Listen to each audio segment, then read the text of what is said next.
this morning.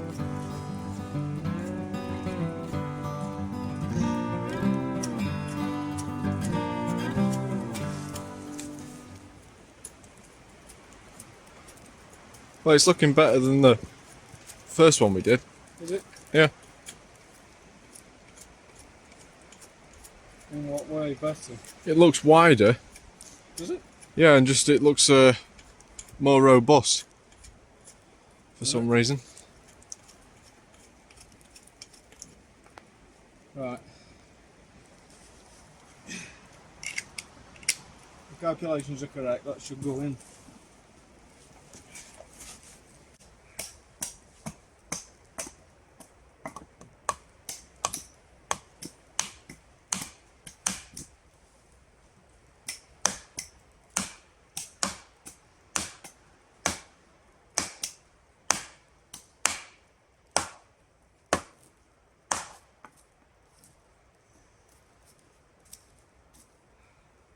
Too tight. Oh, fucking hell.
Thought I was recording, but we weren't. Let me over it. Swap over. Yeah.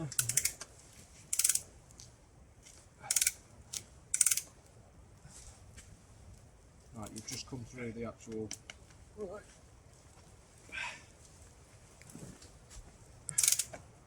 Right, now going into the overhead.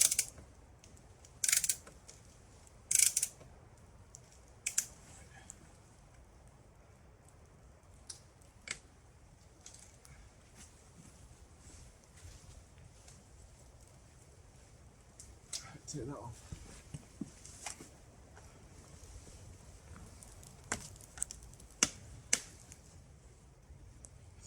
No, did you? You're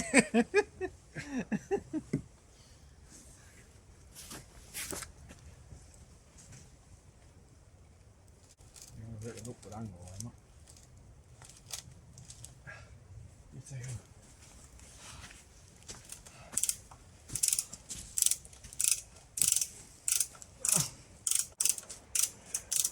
Right, the tip's just popping through, right through.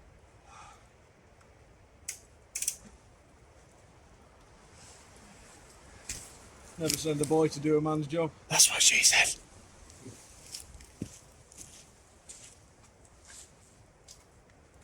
Oh. Aye, aye. It's a me. It's a me, Mario. Luigi!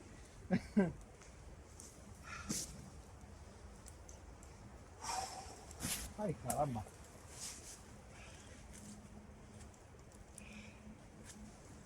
Right, one peg and we're done. Just one peg to make it a good one. I need this new stuff on it.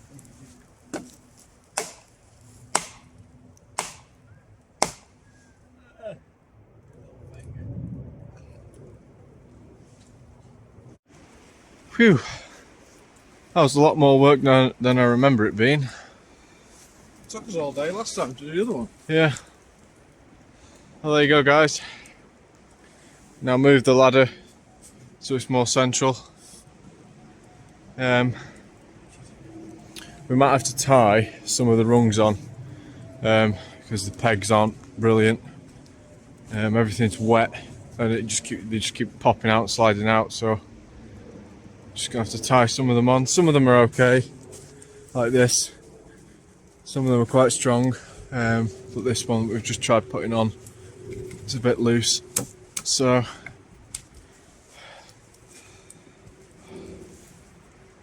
stopped snowing finally. It's gone a bit brighter now.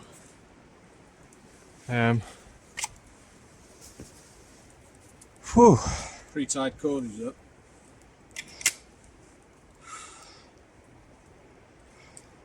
Tired. Wiped, absolutely wiped. It's hard enough to do manual labour, but when it's cold and the weather's against you, it just takes it out of you. We've been busy trying to start his own business as well, so you've got all that factored in. So it's not just now sort of at home and then doing this every week. And like my dad just mentioned, behind the scenes, we have been doing setting things up to hopefully start our own small business. So I won't spoil too much because we'll do a video on that probably in the near future. But Watch this space. Watch this space. But that's the reason why we didn't really end up doing a video last week, because we've been busy with other things. So but it's all good things. It's nothing bad. But yeah, once we've got this shelter the way we want it and complete, we can move on to other things, other shelter builds maybe. Oh yeah. We were thinking of dugout. Yeah, we were thinking of dugout shelter, so they seem to be popular at the moment and they're quite easy to do. I say, but Easy for other people. Easy for other people. And one of the reasons why we're focusing on shelter building and why a lot of the videos on the channel are shelter builds is because, well, we think shelters are very, very important, and if you aren't getting out there and practicing building the shelter, if and when you end up in a proper survival situation or you're in a desperate situation and you haven't practiced these skills, you're leaving yourself wide open to all sorts of things. So yeah, but once you've also built a shelter, yeah, don't mind me putting in, once you've also learnt how to build your shelter in whatever design your environment chooses for you, because it's all down to what you've got materials wise around wherever you are, you then can concentrate more on practicing your basic skills, your fire lay, your fire making, fire lighting, tripod builds, pot hangers, raised beds, all that kind of stuff that kind of comes with the bushcrafting. All the other sort of mini skills that come along with it, because there's no point in just turning up middle of nowhere and just building a fire because you don't know how to build a shelter. Yeah, you know what I mean? It's a bit pointless, isn't it? And so, as far as I'm concerned, with the three main things that you need for survival, which is water, fire and shelter, shelter is one of the key things, especially where we live, because we live in a temperate climate in England. It's very wet and very cold most of the year, so water for us in our environment is readily available. So one of the main concerns for us as bushcrafters, or preppers, whatever you want to Getting call out us, of the weather. is getting out of the weather and staying dry and getting out of the elements. And a lot of our forests and woodlands are deciduous and also swamplands. So we don't have access to a lot of the hardwoods like maple, hickory,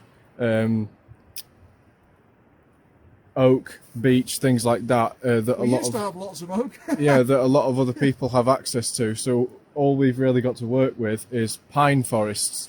The only readily available hardwood we've got is birch, but it's silver birch and it's not very rot resistant. And a lot of the woodlands that we come across that are predominantly birch are just completely rotted out. And you can't really use them for building materials, can you? Not really. So this is why we're kind of using pine for everything. That's all we've got right now. Because that's all we've kind of got. But Other people in other areas in the UK might have access to a deciduous woodland, may have a lot of downed old trees in that deciduous woodland, and you might be able to use some other woods.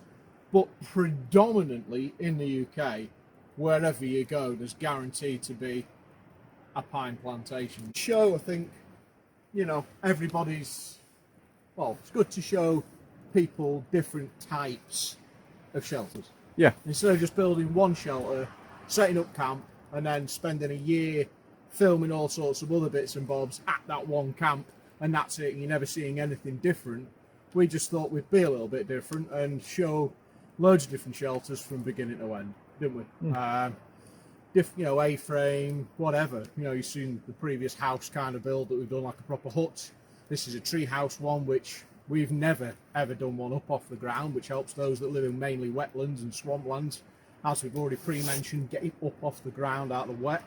And the next one hopefully will be a bit of a dugout, which is also something we've never ever done before, so that'll be our first time we've ever done a dugout as well. So a lot of these are firsts for us, yeah, which is another reason why we're doing it. yeah. Helps build our experience. And if you look back in the older videos on the channel, we've got the gypsy bender shelter, which we've never done before. Nope. That's the first gypsy bender shelter we've ever built. It was probably about this time last year, or the year before, I think it was, that we built it. So, but again, we never got to spend a night in it. So where it is, it's just we couldn't. But it's too public where it is. There's a lot of dog walkers and stuff, and we can't really have open fires. That's why we kind of moved away from that area, because it just wasn't secluded enough. And this is a problem we keep having, unfortunately, is that too many damn people. We find an area, we set up camp, we build a shelter, and then people start encroaching on that area, and we have to move. So, but fingers crossed. We've been at this location where we are for about a year now, and we've not seen a soul the entire time, apart from two lads, but they were other bushcrafters, so that was kind of cool.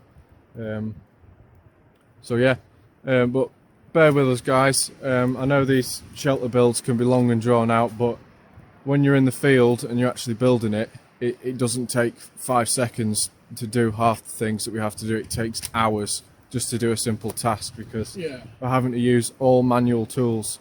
The auger, the brace and bit, knives. We haven't got our own transport. We rely on lifts, so we have to hike into the location. So yeah, there's a lot of factors that go into this video, but we still managed to get what we can done. We try as best for you guys. We put a lot of effort in, and it is knackering work. So please give us a thumbs up. Please give us a thumbs up, guys. Subscribe. If you enjoy our content, please subscribe. If you've enjoyed us fixing the ladder and showing you how we've done that, then please follow us next week and watch the video next week. So I've been Matt. I've been John. Take care. We'll see you in the next one. And we'll see you next week, guys. Ta-da. Bye now. I've tied that pole back on after we nabbed the cordage trunk last week. Didn't take long, did it?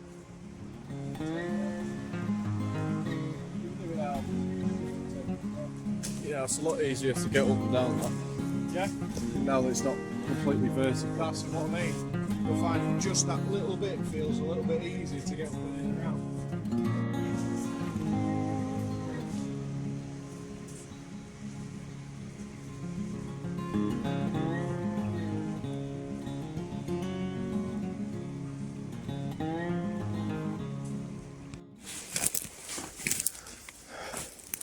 On the way out, guys, I think we just spotted some deer rub, I think. Oh yeah, it's definitely rub the bark off where they rub their antlers to get the hairy crap off the horn of their antlers.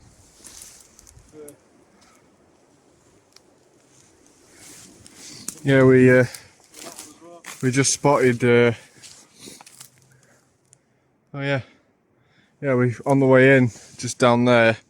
There's like it dips down into a little valley and then it goes up the hill, and we saw the tops of two. Three, I think.